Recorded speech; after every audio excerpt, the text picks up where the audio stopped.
안녕하세요. 저는 20대 후반이고 얼마 전까지 결혼을 준비했던 예비 신부입니다. 전 한참 청춘인 나이에 감당하기 힘든 고생을 좀 겪었어요.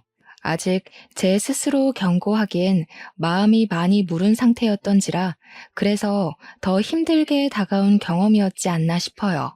어쩌면 제 인생의 첫 번째 고비였다고 해도 과언이 아니었을 이야기에 대해서 사연으로 남겨보고자 이렇게 찾게 되었습니다.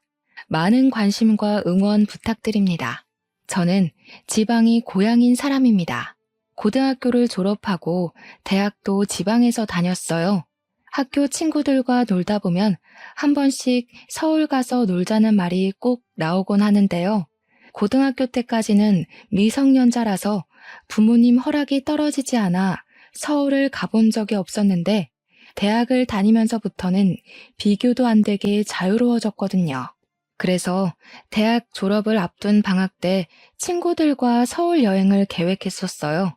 저는 울산 옆 동네에 살고 있었는데 서울 떠나기 하루 전날 친구들과 울산에 모여서 울산 구경 좀 하다가 다음날 새벽에 KTX를 탈 생각이었습니다.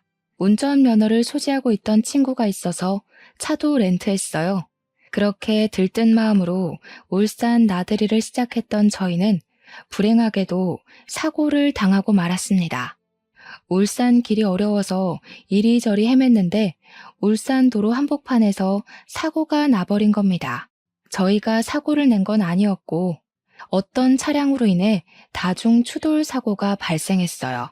그 과정에서 사고 현장 바로 뒤편에 있던 우리 차는 앞뒤로 찌부러지는 바람에 가장 큰 피해를 입게 된 거예요. 그 때문에 저는 살아생전 가장 큰 괴로움을 겪게 되었습니다. 뒷좌석에 타고 있던 친구들은 현장에서 즉사했고 운전석에 앉은 친구는 증상을 입어 의식이 없었으며 저만 겨우 의식이 있는 채였으나 저 또한 다리 한쪽을 잘라내야 할 만큼 큰 부상을 입었어요. 아직도 그날은 제게 잊히지 않는 하루입니다. 여전히 그날을 기억하는 게 괴롭지만 먼저 떠난 친구들을 위해서라도 잊고 싶진 않네요. 그 이후로 제 삶은 빠르게 처참해졌습니다. 앞으로 살아갈 날이 더 많던 저는 학교 졸업도 외면했을 만큼 세상과 단절하고 싶었어요. 이제 제 인생은 끝났다고 절망했었죠. 부모님은 그런 저를 지켜보며 안타까워했고 제가 기운 차릴 수 있도록 뭐든지 해주려고 했습니다. 그러나 저는 이미 죽지 못해 사는 심정이었기 때문에 부모님이 저를 생각해준 마음을 신경 쓸 여력이 없었어요. 오로지 저의 장애만, 저의 막막한 인생만 걱정하느라 앞이 캄캄하기만 했어요. 그럼에도 부모님은 제게 재활을 하길 매번 설득을 했는데요. 그때만 해도 저는 내까짓게 재활해서 휠체어 잘 타고 의족해봤자 뭐 하겠냐는 생각밖에 안 들었습니다. 연애 한 번 못 해봤었고 사랑하는 사람을 만나 결혼해서 자식 낳고 살고 싶다는 꿈도 단번에 날아가 버린 셈이었으니 이 꼴로 하는 노력은 전부 다 무용지물이라고만 생각했어요. 그러나 부모님은 끝까지 저를 포기하지 않으셨습니다. 자식이니까 무너지는 걸 보고만 있을 수 없었겠죠. 제게 희망을 주고 싶었나 보더라고요. 재활병원 가자고 설득하던 걸 포기하곤 그 뒤로는 재활 도우미를 따로 알아봐서 우리 집으로 불러들이더라고요. 그때부터 저는 젊은 남자 도우미의 도움을 받기 시작했는데요. 물론 한 일주일은 도우미를 거부하며 방문을 걸어 잠그고 있었습니다. 제가 생각해도 참 건방진 태도였어요.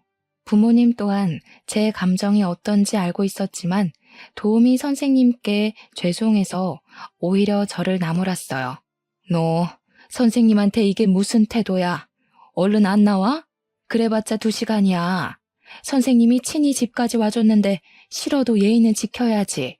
엄마는 방 안에 틀어박혀 있는 저더러 무례하게 이 무슨 짓이냐고 제 방문을 강제로 열려고 했는데 그때마다 저는 포기하고 싶은 제 감정이 무시당하는 것 같아서 화가 나기만 했어요. 그러니까 내가 재활 안 받겠다고 했잖아. 나 아무것도 안 할 거야. 제발 그냥 이대로 살다가 죽게 내버려 두라고. 저랑 부모님은 매번 이런 식의 대화와 무게로만 대화를 했습니다. 매일같이 날이 서 있는 저와 그걸 받아주는 게 지쳐 보이는 부모님 사이에서 인내를 갖고 고운 말이 오가는 건 상당히 정신력을 요하는 일이었죠. 그런데 그걸 도우미만이 이해해줬어요. 도우미는 제가 만나주지 않는데도 일주일 내내 우리 집을 방문해줬고 돌아가고 나면 항상 제게 편지를 남겼습니다. 처음엔 엄마가 그 편지를 전해줄 때 받지도 않았고 읽지도 않았어요. 엄마가 알아서 처리하라고 하는 말에 편지는 제 책상에만 쌓여갔습니다. 그런데도 그걸 버리지는 못하겠더라고요. 아무래도 제가 뼛속 깊이까지 나쁜 년은 못 되어서 그랬나 봅니다. 어쨌든 사람들과 연락도 끊고 미래에 대한 희망도 없이 죽을 날만 손꼽아 기다리는 삶을 살았는데요. 언제부터인가 편지가 자꾸 시선에 거슬리더라고요. 그래서 책상 위에 있는 걸 아무거나 주워서 읽어본 적이 있어요. 그 편지 안에는 주로 도우미의 가정 환경과 인생에 대한 내용들이었습니다. 그땐 내 인생보다 힘든 사람은 없다고 생각하던 때라서 남의 인생사 따위 궁금하지도 않았고 위로해줄 마음도 없었어요. 제가 어디 누구를 위로할 만한 처지인가요? 그래서 읽지 않으려고 했으나 하필 제 눈에 걸린 한 사연 때문에 그동안 밀어놨던 편지를 전부 읽었습니다. 그건 바로 장애를 가진 동생이 있다는 사연 때문이었어요. 도우미한테 여동생이 하나 있는데 그 여동생이 저처럼 교통사고를 당해서 휠체어를 타고 다닌다고 하더군요. 도우미 여동생은 두 다리를 잃었다고 했어요. 여동생 나이는 저보다 어렸는데 그 대목이 저를 많이 돌아보게 해주었습니다. 도우미 선생님은 동생 때문에 재활 도우미가 되었다고 했는데 그 사실이 제가 가지고 있던 경계심을 풀어주었고 도우미 선생님한테 동질감까지 느끼도록 했어요. 그렇게 마음의 문을 열고 도우미와 처음 마주한 건 딱 일주일이 지난 후였습니다. 그때부터 저는 재활을 시작했고 도우미의 다정하고 자존감 높여주는 가르침 덕분에 세상을 바라보는 부정적인 관점이 차츰 변해갔어요. 그동안은 보지 못했던 희망이 느껴지자 숨통이 트이는 기분까지 들었어요. 그렇다 보니 저도 모르게 도우미 선생님께 갈수록 더 의지를 하게 되었고 도우미 선생님께 고마운 걸 넘어서 사적으로 마음까지 흔들려 버렸습니다. 제가 도우미 선생님을 좋아하게 되었다는 걸 깨닫자마자 저는 제 마음이 선생님한테 피해가 될까봐 숨겼어요. 그런데 그게 오히려 어색해서 티가 났던 건지 그만 들켜버리고 말았습니다. 연애를 한 번도 못 해봤던 저는 도우미 선생님께 죄송하다는 말로 고백을 해버렸어요. 고백을 하는데 죄송하다니. 제가 생각해도 누추하고 찌질한 멘트였습니다. 많이 곤란하시죠? 그만두고 싶으시면 그러셔도 돼요. 지금까지도 선생님 덕분에 많이 밝아져서 혼자 병원 다닐 수 있을 것 같아요. 최대한 도우미 선생님 마음이 안 불편하길 바래서 태어난 척 애쓰며 인심을 베풀었던 건데 저는 그날 선생님으로부터 뜻밖의 말을 들었어요. 도우미 선생님 또한 제게 마음이 있다는 걸 표현해주는 거 아니겠습니까? 내가 눈치가 없었네요. 먼저 고백을 했어야 하는 건데. 세희 씨처럼 예쁘고 똑똑한 사람이 저 같은 걸 남자로 봐줄 리 없다고 생각해서 용기를 못 내고 있었어요. 이럴 줄 알았으면 차이더라도 용기 내볼 걸 그랬나 봐요. 저한테 세희 씨는 참 과분한 사람이에요.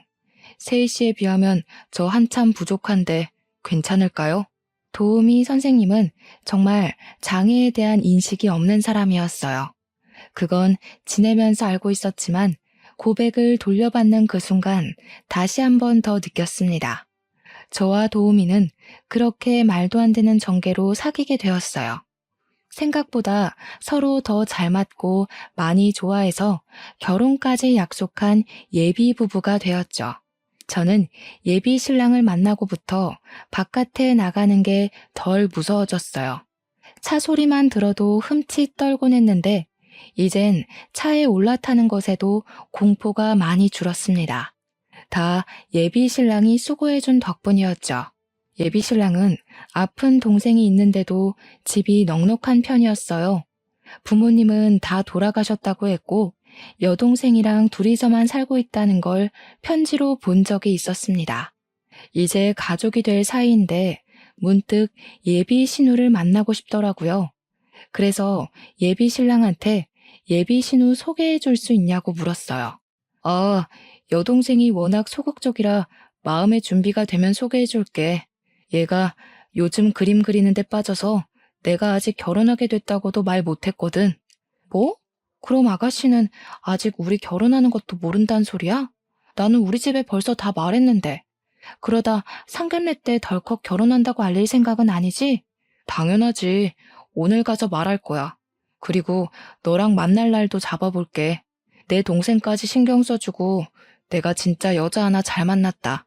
역시 너는 나한테 과분해. 우리 동생 사진이라도 보여줄까?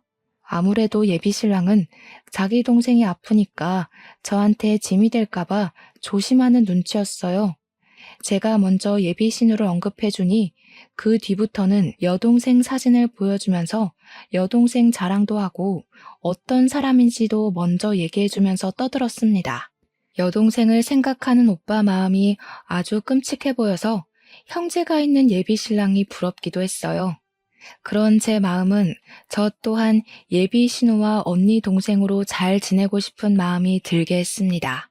그런데 여동생은 몸이 많이 불편한지 거의 누워서 있는 사진밖에 없었어요. 게다가 표정이 밝은 사진도 별로 없었습니다. 그림 그리기 시작했다더니 그런 사진도 예비 신랑이 안 찍었는지 갤러리에 없었어요. 그것보다 저를 더 흥미롭게 했던 건 바로 여동생의 생김새였습니다. 사진을 자세히 들여다보면 예비 신랑이랑은 별로 닮지도 않은 듯 했어요. 모르는 사람이 보면 여동생인 줄 모르겠어.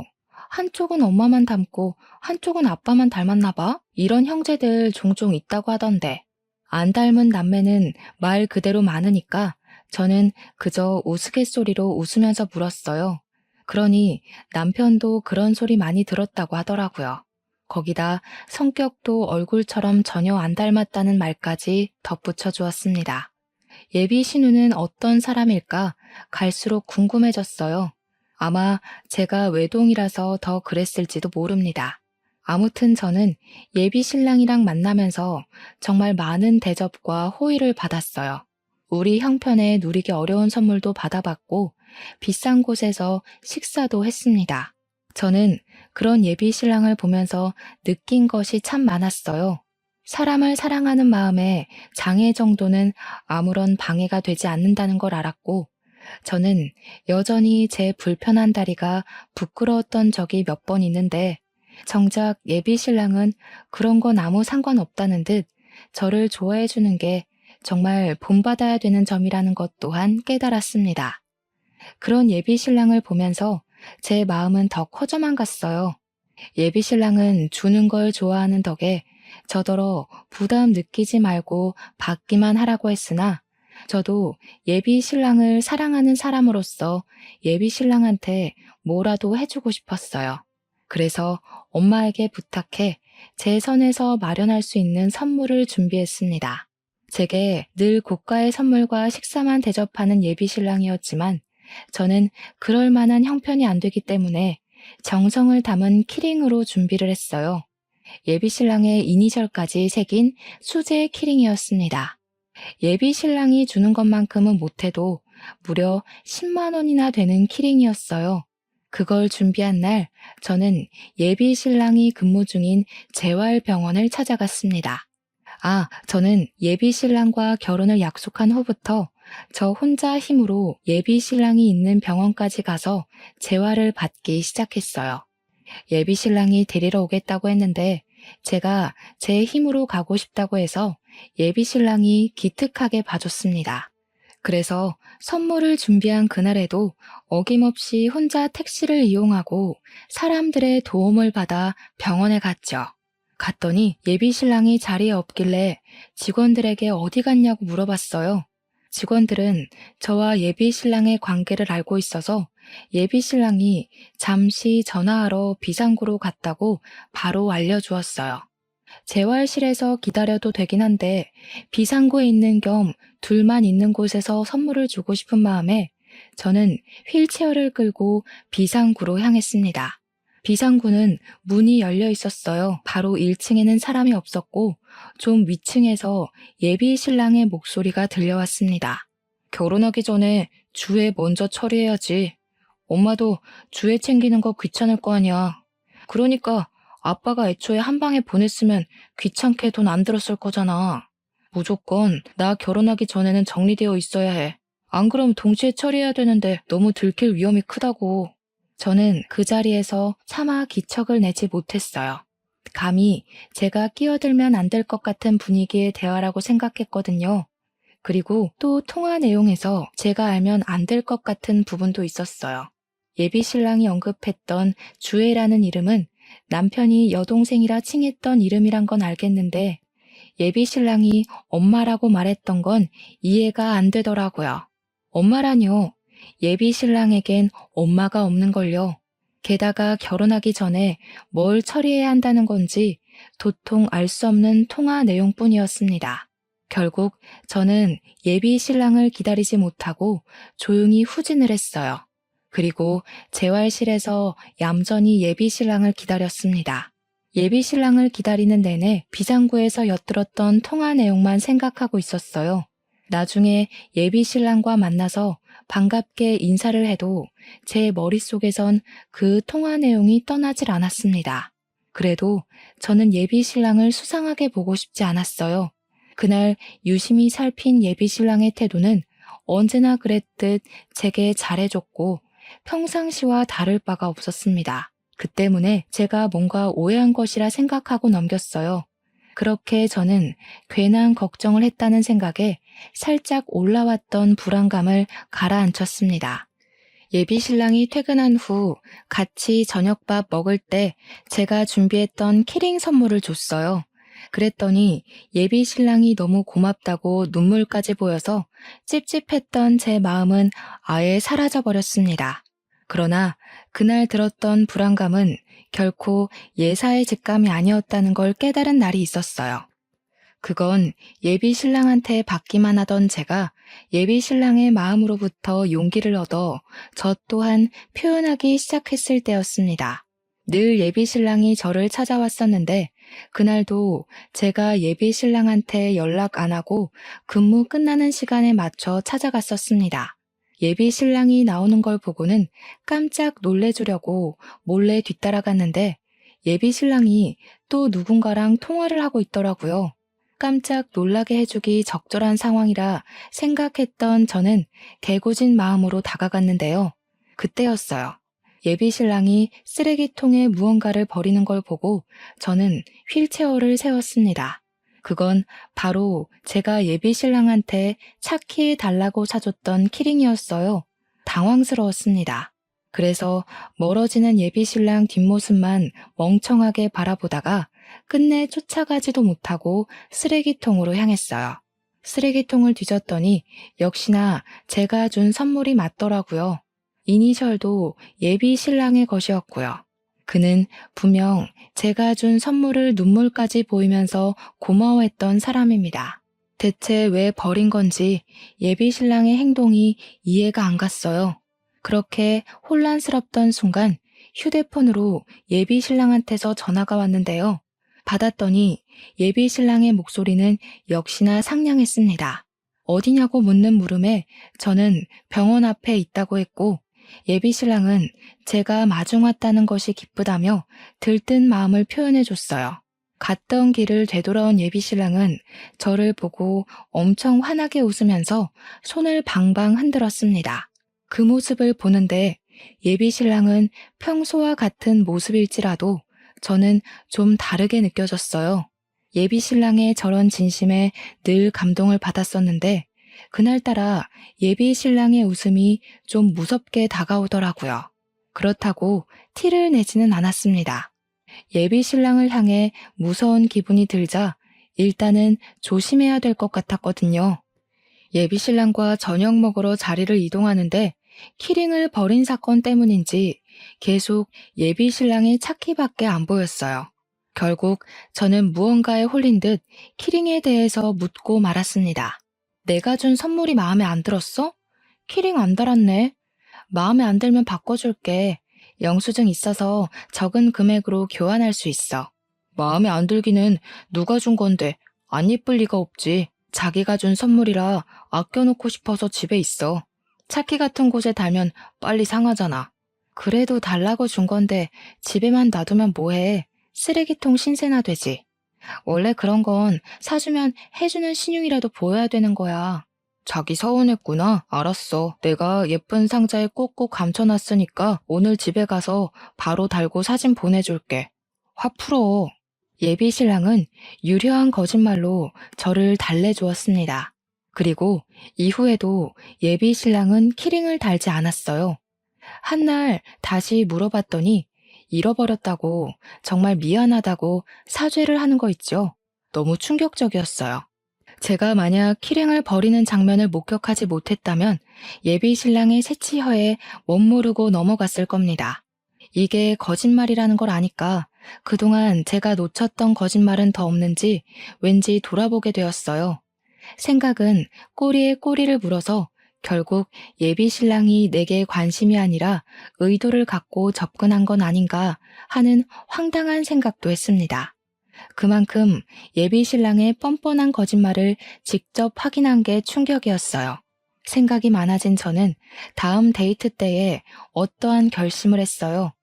예비 신랑이 어떤 사람인지 알아보고 싶었습니다. 그래서 예비 신랑이랑 밥을 먹기로 했을 때 예비 신랑이 식당 안에 자리가 있는지 보려고 혼자서만 차를 내린 적이 있었어요. 예비 신랑이 가는 동선을 눈으로 쫓다가 급하게 블랙박스 칩을 빼냈습니다. 어쩌자고 그랬는지 몰라요.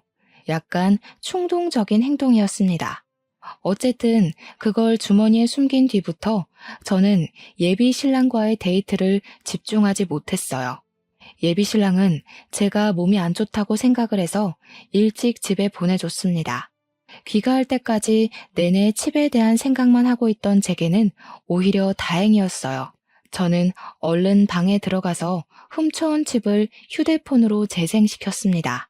그리고 그날 저는 예비 신랑에 대해 충격 사실을 알게 되었어요. 칩에는 다양한 통화 녹음과 대화가 담겨 있었는데 그 중에는 예비 시모로 보이는 존재가 등장했습니다. 일단은 여기부터 멘붕이었어요. 예비 신랑이 분명 시부모님 두 분 다 돌아가셨다고 했거든요. 그건 예비 신랑이 저랑 사귀기 전에 줬던 편지에도 적혀 있는 사실이에요. 이미 그것만으로도 혼란스러웠는데 흘러나오는 대화 내용은 더 황당했습니다. 너는 어쩌자고 주애를 여동생이라 했어? 들키면 어쩌려고? 아예 주애 얘기를 하지 말았어야지. 나도 만나게 해달라고 할 줄은 몰랐지. 어차피 안 보여주면 그만이야. 그래서 주애는 어떻게 손볼 건데? 자꾸 늦어지면 일 더 커져. 니코틴 주입하고 자살로 위장시키면 돼. 너나 그 아가씨한테 안 들키게 조심해. 엄마는 엄마대로 잘하고 있으니까. 감옥 간 건 네 아빠 하나로 족하다. 제발 신중하게 하자. 순간 저는 휴대폰을 떨구고 말았어요. 너무 놀랐으니까요. 대체 제가 뭘 들은 건가 싶어 어안이 벙벙했습니다. 블랙박스 내용은 참 길었는데 그걸로 예비 신랑이 어떤 사람인지 정체를 파악하기가 충분했어요. 게다가 없는 줄 알았던 예비 시모의 존재까지 둘이서 무엇을 하려고 하는 건지 그 내용을 다 알아버렸습니다. 일단 예비 시모로 보이는 아줌마는 예비 신랑의 엄마가 맞는 것 같았어요. 그런데 이것보다 더 놀라운 사실은 예비 신랑이 제게 여동생이라 말했던 그 여자의 존재였어요. 알고 보니 그 여자는 여동생이 아니라 예비 신랑과 사실혼 관계인 아내더라고요. 지난날 예비 신랑이 보여줬던 사진을 보면서 남매가 안 닮아도 너무 안 닮았다고 생각하긴 했거든요. 아무튼 칩에서는 보험금 얘기도 중간중간 계속 나왔는데 그것이 품고 있는 의문 또한 블랙박스 녹음 내용만으로 충분히 파악할 수 있었습니다. 예비 신랑은 혼인신고를 안 한 아내를 일부러 사고 내서 사망보험금을 타려고 한 것이었어요. 그런데 사고가 어중간하게 나는 바람에 실패를 한 듯 했고 그 안에는 반신불수가 되어 제가 사진으로 봤던 것처럼 거의 누워서 생활 중인 것 같았습니다. 이뿐만이 아니었어요. 예비 신랑이 말하는 사고 내용이 제게 가장 큰 충격을 안겨주었는데요. 알고 보니까 예비 시부가 예비 신랑의 철을 태우고 일부러 교통사고를 냈더라고요. 그 과정에서 본의 아니게 다중추돌이 발생해 사람들이 대거 다치고 죽었다는 걸 예비 신랑과 예비 시모가 아무렇지 않게 대화로 주고받고 있었습니다. 그 사건 때문에 예비 시부는 감옥에 간 걸로 보였어요. 여기서 제가 충격을 받을 수밖에 없었던 건 예비 시부 때문에 발생했다던 그 사건 때문이었습니다. 그 사고는 제 다리를 불구로 만들어버린 사고였어요. 제가 다리 한쪽을 잃고 사랑하는 제 친구들까지 잃게 된 공포의 그날 말이에요. 심지어 예비 신랑은 제가 무슨 사고 때문에 이런 장애를 얻게 되었는지 알고 있습니다. 저를 많이 위로해줬었고 죽은 제 친구들을 위해서 눈물도 흘려줬다고요. 그런데 그런 짓을 꾸민 사람이 예비 신랑이고 그의 가족이 한 짓이라니. 그 끔찍한 일이 예비 시댁 때문에 일어난 일이라는 걸 알아버린 저는 순식간에 두려움에 휩싸였어요. 그때부터 거의 반 미쳐서 울기 시작했고 무슨 정신으로 녹화 내용을 들었는지 모르겠습니다. 듣자 하니 예비 시모는 겨우 살아난 예비 신랑의 아내를 관리하느라 숨어 지내는 것 같았어요. 그리고 예비 신랑은 돈이 필요해서 또 다른 사망보험금 해줄 여자를 찾는 것 같았습니다. 그게 바로 저였어요. 이제 제 차례였던 겁니다. 예비 신랑은 다리 불편한 제가 다른 일반인보다 자살로 위장시키기 쉬운 존재라고 생각하고 도우미를 자원했을 거예요. 뒤늦게 생각해보니 예비 신랑이 제게 끔찍하게 잘해주고 사랑해줬던 태도가 아주 잘 이해되었습니다. 저한테 의도를 갖고 있었기 때문에 잘해줬던 거였어요. 그리고 또 예비 신랑이 저보고 혼인신고는 1년 뒤에 하자고 했었거든요. 그게 마치 나를 위한 것처럼 자기를 1년간 지켜보고 내 남편이 될 자격이 충분하다고 보이면 그때 혼인신고를 허락해달라고 하길래 정말 그런 마음인 줄로만 알았습니다. 그런데 그게 아니라 이혼 이력 안 남기고 사망보험금 타려는 수작이었던 거예요. 생각한 것 이상으로 너무 기가 막혔고 화가 났고 그런 놈이 좋다고 해벌쭉했던 제 스스로가 수치스러웠습니다. 절대 용서하지 않겠다고 마음을 먹었어요. 여기서 제가 과거처럼 무너지고 좌절만 한다면 예비 시댁에 잡혀있을 예비 신랑의 아내가 위험한 상태였어요. 제 친구들을 죽이고 제 인생을 2번이나 짓밟은 그들로부터 잡혀있는 아가씨를 꼭 구해주고 싶었습니다. 그래서 당시에 못 갚아줬던 저의 분노까지 톡톡히 보여주고 싶었어요. 저는 예비 신랑의 아내를 직접 만날 기회를 찾기 위해서 또 한 번 연기를 해야 했습니다. 평소처럼 아무렇지 않은 척 예비 신랑과 데이트를 해야 했는데 솔직히 예비 신랑 얼굴을 볼 때마다 블랙박스에서 들었던 악마의 목소리가 겹쳐 보여서 너무 힘들었어요. 그래서 예비 신랑을 어떻게 잘 유도해서 예비 신랑 혼자만 차 밖으로 보낼 수 있었고 찾아온 기회를 결코 놓치지 않았습니다. 저는 내비게이션을 검색해 주소 기록을 뒤져서 예비 시댁으로 보이는 주소를 찾았어요. 그리고 예비 신랑과 만나지 않는 날 저는 예비 시댁을 가보기로 결심했어요. 그간 연습만 했지 실전으로 의족을 착용해 본 적 없던 제가 그걸 하고서 택시를 탔습니다. 그런데 제가 택시를 내리자마자 어떤 아줌마가 저를 잡아당기더니 황급히 택시에 올라탔어요. 기사님 하는데 목소리가 익숙해서 돌아봤더니 얼굴 한 번 본 적 없는 예비 시모라는 게 촉이 왔어요. 만약 맞다면 고맙게도 집에 없다는 뜻이니 저는 얼른 예비 시댁으로 걸음을 옮겼습니다. 어렵게 찾은 집 앞에 서서 미치게 뛰는 심장을 진정시킨 뒤 초인종을 눌렀어요. 몇 번을 눌렀는데도 아무도 안 나와서 내가 너무 막무가내로 찾아왔나 잠깐 후회를 했습니다. 그때였어요. 뒤늦게 열린 문 안으로 젊은 여자가 휠체어를 타고서 저를 어리둥절하게 보고 있었어요. 저는 느낌으로 그 사람이 예비 신랑의 아내라고 생각했습니다. 사진으로 봤던 이목구비가 보이는 것 같기도 했어요. 조심스레 물어봤더니 아니나 다를까 제 촉이 딱 들어맞더라고요. 무슨 일인지 모르겠지만 빨리 말씀하셔야 되세요. 여기 현관문 감지 센서가 있어서 이미 그 아줌마한테 알림 갔을 거예요. 제가 외출한 줄 알고 다시 돌아올지도 몰라요. 예비 신랑의 아내가 섬뜩한 소리를 하길래 저까지 마음이 조급해졌습니다. 그래서 저는 인사도 생략하고서 제가 알고 있는 예비 신랑의 실체를 줄줄 읊었어요. 그리곤 단도직입적으로 예비 신랑이 뭐 하는 놈인지 물어봤죠. 그러자 예비 신랑의 아내가 말해주길 블랙박스 칩 얘기는 전부 사실이 맞다고 합니다. 예비 신랑이 저를 사망보험금 타려고 이용하려는 것도 맞다고 했어요. 그러면서 하는 말이 자기도 그렇게 이용되다가 사고를 당했다는데 죽지 않고 살아나는 바람에 이렇게 잡혀버렸다고 말해주었습니다. 어쩌다가 그놈이랑 인연이 된 건진 모르겠지만 절대 결혼하시면 안 돼요. 저는 고아라서 제가 이렇게 됐다고 슬퍼해줄 가족이 없지만 그쪽은 가족이 있을 거 아니에요. 그놈이랑 이대로 가봤자 그쪽 목숨 잃는 길밖에 없어요. 그럼 남은 가족들이 얼마나 고통스럽겠어요. 예비 신랑의 아내는 말 그대로 고아라서 누가 찾아와 주지도 않는다고 했어요. 그래서 굳이 도망칠 이유가 없다네요. 이미 불구가 된 몸이고 이 상태로는 도망을 쳐도 잡혀서 두들겨 맞는 확률이 더 높다고 포기한 상태랍니다. 그러면서 저를 예비 신랑으로부터 도망치게 하려고 해주는 말이 더 있었는데요. 예비 시댁의 이 말도 안 되는 횡포가 한두 번이 아니라는 겁니다. 예비 신랑의 아내가 첫 번째가 아니래요. 그녀도 이 집에 잡혀 들어와 알게 된 사실인데 예비 시댁은 상습적으로 사망보험금을 노리면서 살아온 파렴치한 놈들이라고 하더라고요. 얼마나 많은 여자들이 있었는지는 잘 모르겠어요.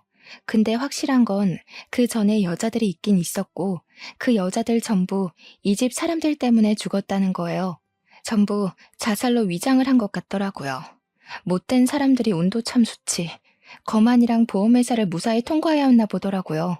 그러니까 예비시댁에 자산이 많은 이유는 대대로 물려받은 유산도 아니었고 자수성가도 아니었어요. 무고한 사람들의 목숨을 이용해 고액의 사망보험금을 받아왔기 때문이었죠.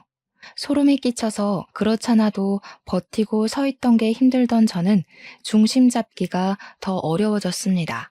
그동안 제가 누군가의 목숨값을 받고 좋아했다는 것이 무척이나 괴롭고 끔찍했어요. 그래서 더 그들을 용서할 수가 없었습니다. 제가 다리를 잃었던 그날의 사고에서 제 친구들뿐만 아니라 몇몇의 희생자가 더 속출했었어요. 그렇다면 도대체 예비시댁에서 사람을 몇 명이나 죽인 셈인 겁니까? 이 괴물 같은 사람들을 전부 깜빵에 쳐놓고 싶었던 저는 예비 신랑의 아내한테 같이 신고하자 도움을 청했어요. 그러자 그녀는 잠깐 침묵을 유지하는 것 같더니 고개를 절레절레 젓더라고요. 저는 이미 틀린 몸이에요. 그냥 이렇게 살다가 죽는 게 편해요. 괜히 나가면 돈 들고 갈 데 없고 여기 있으나 밖에 나가나 지옥인 건 똑같은데 굳이 몸 아파가면서 나갈 필요 없잖아요. 그 사람들이 어떤 놈인지 제일 잘 알면서 어떻게 그런 소리를 해요. 주혜 씨라고 했죠. 주혜 씨 처지도 너무 안타깝지만 죽은 사람들을 생각해봐요. 주혜 씨가 두 손 놓고 눈 감아주면 죽은 사람들은 계속 억울할 거라고요. 그 개자식들은 또 보험금 받고 배부르게 살 텐데 주혜 씨를 그렇게 만든 사람들이 잘 먹고 잘 살았으면 좋겠어요? 그녀와 초면인데도 너무 마음이 조급했던지라 그만 그녀를 타박하고 말았어요. 그래도 그녀가 제 말을 외면하진 않더라고요. 그녀도 사실은 이미 불구가 된 몸이라 이대로 살다 가고 싶은 게 아니라 애초에 가족도 없는 혼자라서 감히 예비 시댁을 상대할 용기가 없었던 것 같습니다. 안 그래도 그 사람들이 그쪽 해치려고 계획 중인 것 같다고요. 앞으로 살 날이 얼마나 많은데 왜 벌써 포기해요? 위자료 받고 잘 살 생각을 해야지.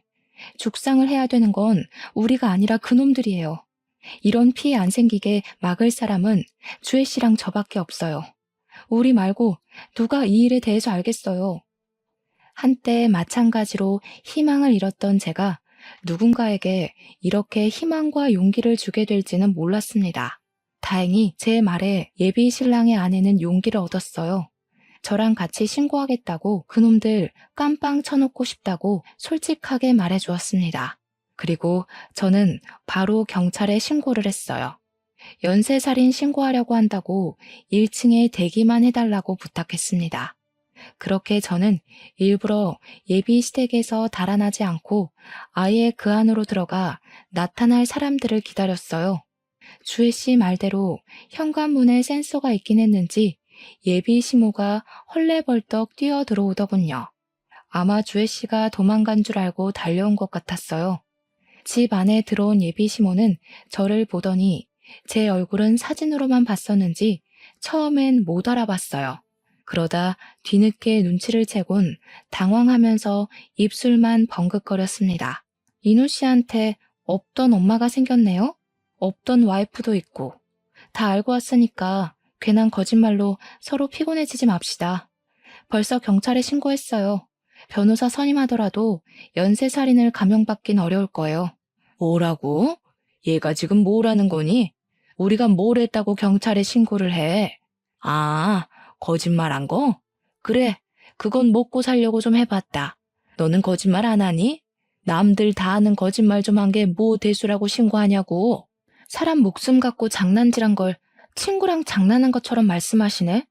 그쪽들 생각 없는 거짓말 때문에 얼마나 많은 사람들이 다치고 죽었는데요. 잘 알잖아요. 세상이 참 더럽다는 게 이 경우예요.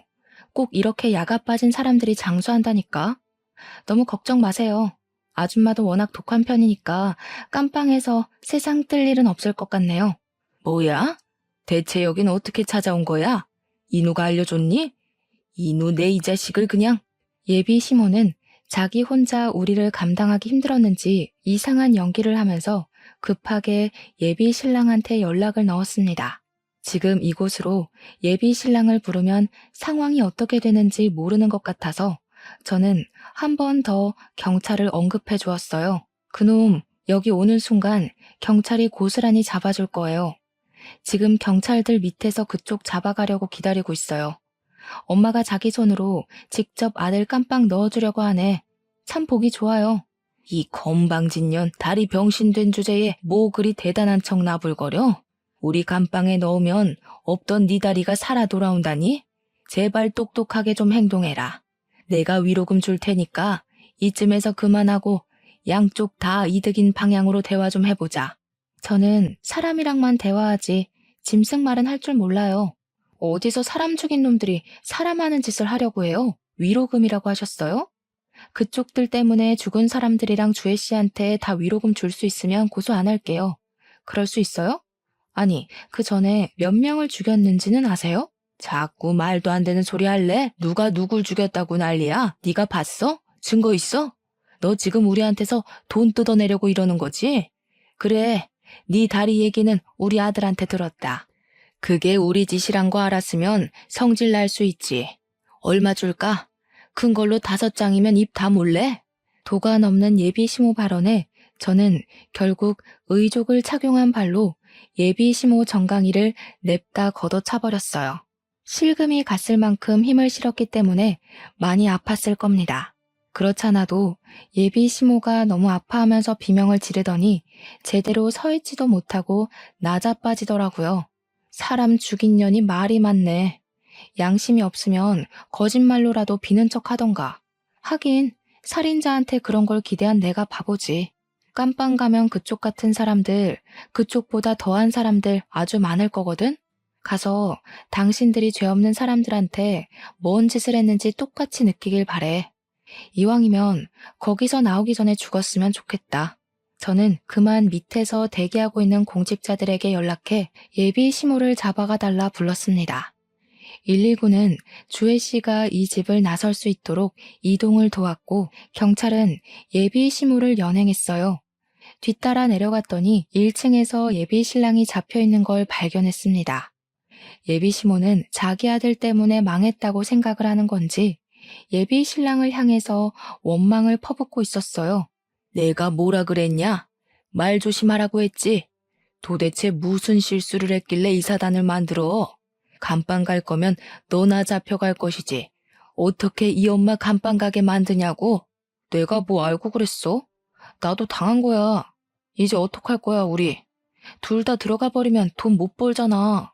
둘이 싸우거나 말거나 저는 예비 신랑이 보는 앞에서 블랙박스 칩을 증거물로 제출했습니다.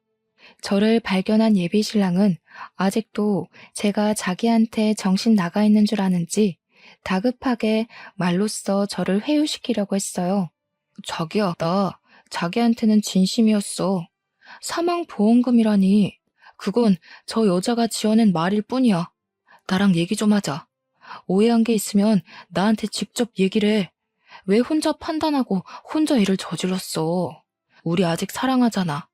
결혼식도 얼마 안 남았는데 이러지 말자, 응? 듣기 싫은 목소리로 모자라 예비 신랑 입에서 튀는 침 때문에 짜증이 났던 저는 예비 신랑 얼굴에다가 쓰레기통에서 주워왔던 키링을 냅다 던져버렸습니다. 너 같은 걸 물에 빠지면 입만 동동 뜰 새끼라고 하는 거야. 자기가 자기 무덤 파는 줄도 모르고 남의 목숨 갖고 장난치면서 얼마나 낄낄댔을까? 지금도 한참 머리 굴리고 있겠지. 어떻게 하면 빠져나올 수 있을까 하고. 근데 나올 수 있겠어? 너 연쇄살인마잖아. 평생 깜빵 신세 져야지. 왜 그래? 자기가 알고 있는 건 사실이 아니라니까. 나랑 거의 매일 붙어있던 사람, 엄마도 아니고 자기잖아. 내가 어떤 사람인지 모르겠어? 누굴 죽일 사람이 된다고 생각해? 나 재활 도움이야. 그래, 네가 이쯤에서 사과하면 더 기분 나쁠 것 같다. 너는 평생 네가 왜 감방 가야 되는지 모른 채로 갑갑하게 살면서 썩어가라. 너 때문에 죽은 사람들, 유가족들 하나도 빼먹지 말고 평생 기억하면서. 그렇게 그만 돌아서려고 했는데 순간 제 다리를 이렇게 만든 놈을 법에만 맡기는 게 좀 분하더라고요. 그래서 지금까진 이성적으로 행동했다면 이제는 좀 감정적으로 표현하고 싶었어요.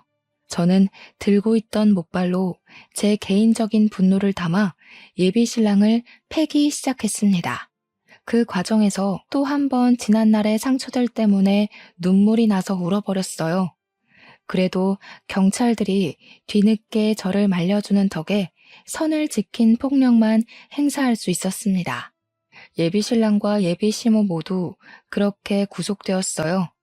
과거에 저지른 범죄까지 조사가 들어가서 연쇄살인죄, 사기죄, 보험사기죄 등 죄명 높은 죄는 다 싹쓸이 되어 형량이 굉장히 많이 나왔습니다. 예비 신랑의 경우 무기징역을 받았고 예비 시모의 경우 형량 10년 이상으로 판결이 났다고 들었어요. 사형 판결이 내려지길 바랬는데 피해자가 3명으로 소수라서 무기징역을 받았대요. 만약 주혜 씨랑 제가 예비 신랑 손에 당한 뒤에 그들이 구속되었다면 예비 신랑이 사형을 받았을 거랍니다. 어쨌든 지금 돌아봐도 참 무시무시한 경험이었어요. 어쩌면 저는 사고가 났던 그 순간부터 예비 신랑 집안과 연인이 생겨버린 것일 수도 있겠네요. 정말 끔찍합니다. 그래도 그들 덕분에 마냥 나약하기만 했던 제 자아는 좀 단단해졌어요. 제 꿈이었던 결혼은 더 이상 제게 꿈이 아니게 되었고 결혼 못한다고 인생이 망했다고도 생각하지 않습니다. 앞으로 저를 위해 하고 싶은 것이 무엇인지 진중하게 고민해 보려고요. 참, 그리고 주에도 제 추천을 통해서 병원에 입원을 했어요. 제대로 치료받기 시작했는데 같은 재활병원을 등록하면서 저랑 친구로 잘 지내고 있습니다. 예비 신랑이 주애가 저보다 어리다고 얘기를 했었는데 알고 보니 저랑 동갑이더라고요. 그 썩을 놈의 여파를 잠깐 또 경험을 한 것이 얼마나 찜찜하던지. 어쨌든 저는 친한 친구를 사고로 잃는 바람에 친구가 없었고 다리를 잃어서 새 친구를 사귈 기회도 없었는데 주애랑 이렇게 친구가 되어서 이것 또한 좋은 인연이라고 보고 있어요. 서로 같은 아픔을 갖고 있으니 더 좋은 친구로 지낼 수 있지 않을까 싶습니다. 부모님도 주애 사정을 알고는 저보다 더 주애를 챙겨주고 있어요. 먹고 싶은 거 사주고 예쁜 액세서리나 옷도 제 것을 선물해 줄 때 주애도 꼭 같이 챙겨줬죠. 당연히 생일 선물뿐만 아니라 명절까지도 주애를 우리 식구처럼 대우해 줬습니다. 한때 다리 불편한 것 때문에 부모님께 불효막심한 태도를 많이 보였는데 저랑 주애 챙겨주시는 두 분을 보니 과거의 제 행동이 정말 어리석었다는 걸 느끼고 있어요. 앞으로는 부모님 속 안 썩이고 효도하면서 살 겁니다. 저는 제 사연이 참 섬뜩하다고 생각하는데 다들 어떻게 들으셨는지 모르겠어요. 부디 여러분들의 인생에는 좋은 사람들만 가득했으면 좋겠습니다. 이만 인사드릴게요. 제 사연 들어주셔서 감사합니다.